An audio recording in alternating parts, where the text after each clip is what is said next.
Choosing our first task is very simple.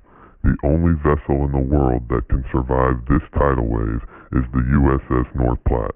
However, it is not finished. You will have to acquire 4 skills in order to gain the ability to finish this ship and give us a chance at survival. You have 5 days to acquire these skills. Remember, you are on your own as students. You must research these skills. You must learn these skills, and you must teach each other these skills. Before the tidal wave hits, you will be given a test. If 80% of all students pass this test, the ship will sustain the wave. If less than 80% pass this test, we will be washed away. Use computers. Use each other. Spend your time wisely, ensuring that all of your classmates are familiar with these 4 concepts.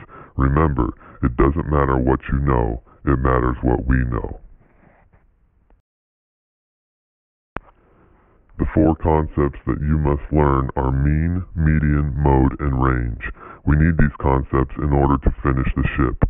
Learn what they are. Learn how they work. Learn what they are used for. Be able to figure out problems based on these 4 concepts. Once you have mastered the concepts, make sure you help other students in the class. Again, 80% of you must pass a test over mean, median, mode, and range in order to make sure the ship endures the tidal wave. It is up to you as a class as to how you approach the learning of these 4 concepts. You have 5 class periods to get this done. Time is ticking. Good luck.